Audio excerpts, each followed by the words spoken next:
Yun mga abel, good morning, good morning, good morning sa inyong lahat. Yan, Sunday na naman, abangan na naman ng mga ibon natin. Anong oras ba?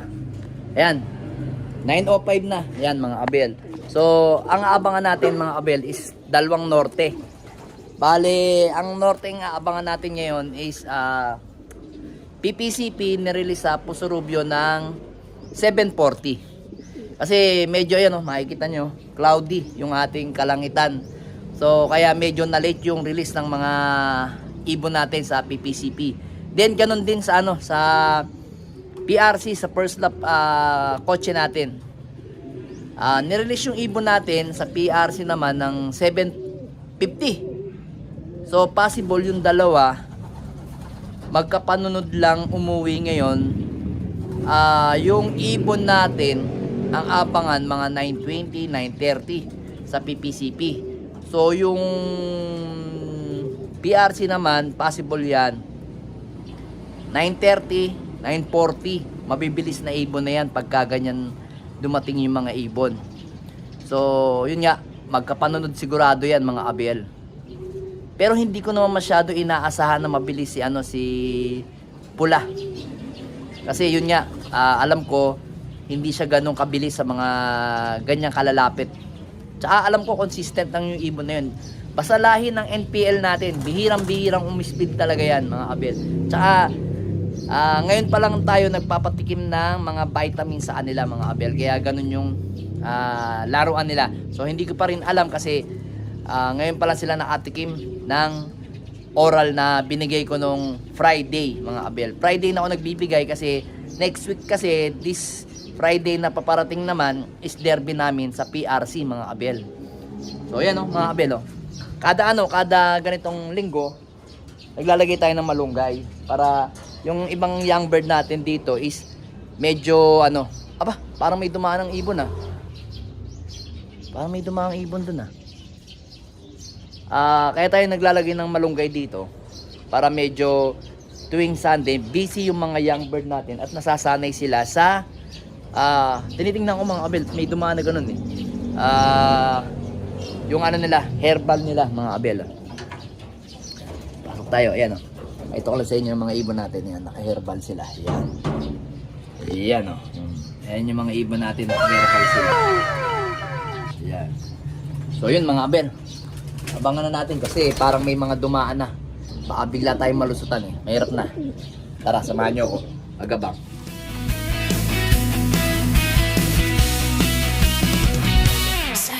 Papawid, nagsisimula ang laban.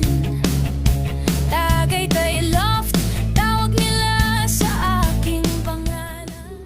So ito mga abel, nasa 1-2 na yung speed ng ibon natin. Ayan, abang-abang na tayo. Baka biglang sumulpot sa atin si Pula. Ayan Ayan yung ating kalangitan, cloudy. Konti lang, nagpapakita na si Haring Araw. Wala pa ako nakikitang dumadaan. Ayan, meron dumadaan. Ayan. Tagak, aray ko. Ayan yung tagak, dumadaan na. Ayan na. Mana, tagak. So yun, magabang na tayo mga abel bago tayo pataranta. Hindi ko alam kung atin na to. Ito atin na ata to. Atin na. Si email. Yan na, mga abel. Pasok na, bro. Pasok na, yan. Nice one. Clock muna natin mga abel. So, yan mga abel. Nakalak na natin si Pula. Ang speed niya is 1066 mga abel. 1066 yung speed nito. So medyo nalilito kasi ako ito mga abel. Pakikita ko sa inyo Ipapakita ko sa inyo, nalito ako sana yan. Pero kasi lumilipad dito, 4. Ayan 1, 2, 3, 4. Akala ko yung brown kong yan. Yan sa kapitbahay ko pala yan, aray ko. Nataranta ako, akala ko yan talaga yung mga ibong ko. Tapos bigla na lang may sumulpot dito sa likod. Biglang sumulpot yung isang brown. Ayan Aray ko, nagparonda. Yung kapitbahay natin. Yun, mga abel. Medyo, ano tayo, nalito tayo eh. Buti na lang to, hindi na sumama sa ronda. Umiwalay ka agad. Ayan yung sticker niya, mga abel, oh. So, yung aabangan naman natin, mga abel, is yung ano, si Kimura, mga abel. So, abang-abangan na natin, mga abel. Baka biglang lumusot eh. Mahirap na kasi may nagro-ronda. Kailangan matawag ka agad natin.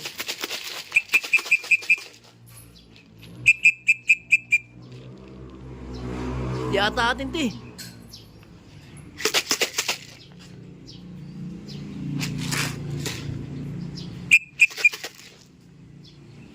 Di atin to. So yun, mga abel, nawaw mali tayo. Yung ibon palang dumungaw dun is yung ibon sa kapitbahay natin. Kala ko si ano na, si Kimura na. Kaya sabi ko, ang liit ng ibon eh. Ayan o, yan o, lumilipad sila, yan o, apat o.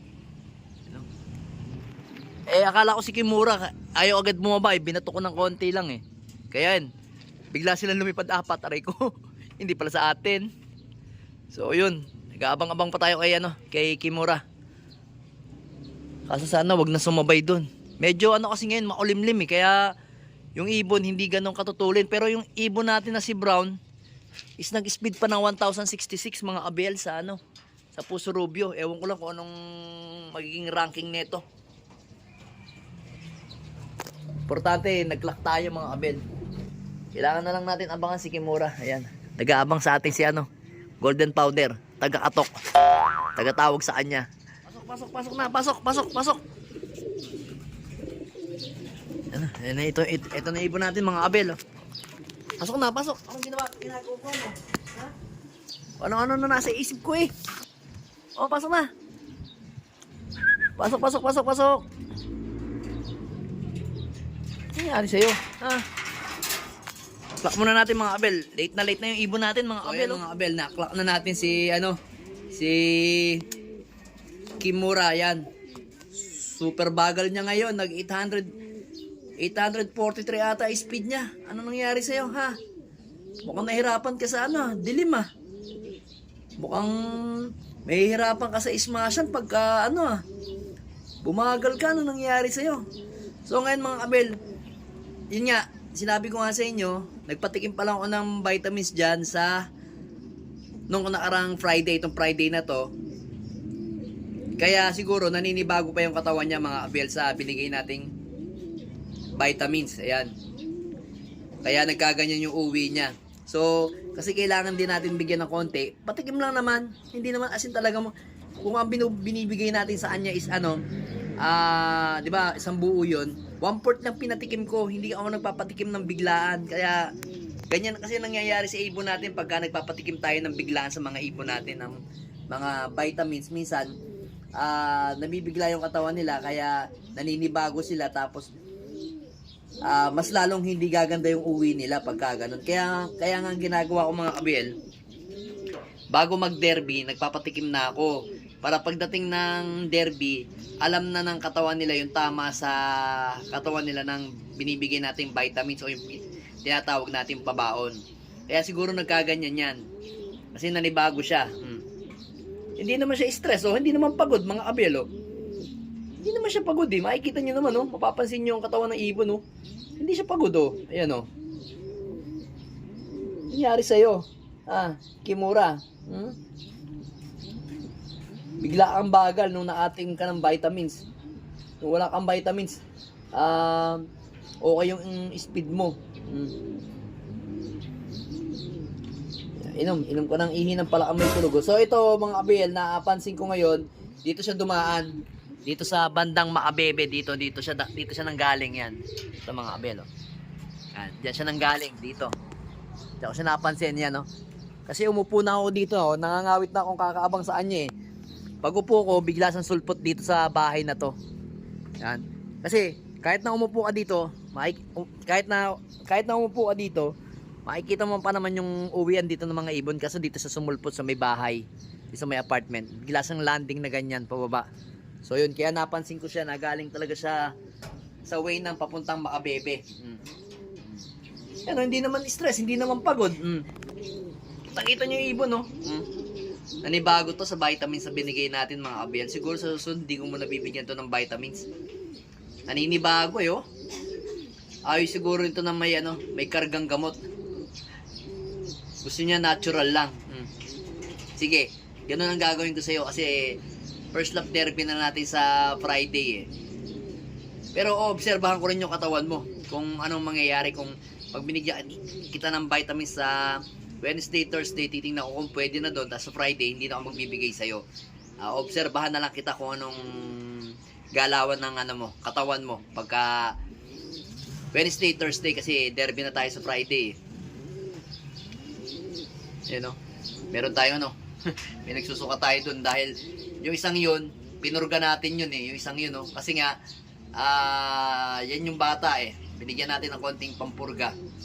Karinang umaga. Mga 5:30 ko binigyan yung isang yun. Kasi medyo matamlay siya kumain eh. Kaya binigyan ko siya ng konti. Kaya nagsusuka siya ngayon. Pero mamaya, papakainin ko na yung mga yan. Kita nyo naman ang itsura ng ibon natin. Hindi naman siya stress. Hindi naman pagod. Ano nangyari sa'yo? Kim? Ha? Kimura ha? Kita nyo, pulang-pula yung mga mata nanlilisik pa. Ano naman siya, alerto naman siya mga kabel kita nyo, ayan alerto, hindi naman siya hindi naman siya pagod Tingin ko talaga dyan nanibago sa vitamins na binigay natin. Kasi ngayon niya lang natikman yun eh. Kasi ang mangyayari kasi pagka mismong Friday tayo nagbigay, mismong derby, baka mas lalong ganyan ang mangyari sa kanya. Ganon kasi yung iniiwasan ko sa mga ibong ko. Na pag nagbigay ako ng vitamins ng mismong derby, ganyan na nangyayari. Kaya ngayon pa lang nagbibigay na tayo para magamay na nila ang kanilang vitamins sa katawan nila. Ayan Pero ito naman, same lang sila. Same lang sila ni Pula. Okay naman umuwi. Ayan kaya lang natin, at least live pa naman siya. Live pa naman siya sa car. Yung car pan race namin, duluhan naman yon. Kaya okay lang yan. Di bali ng slowly but surely hanggang dulo. Yan na natin. Galingan mo Kimura ha. Ito yung unang lipad mo sa akin. Alright. Let's go!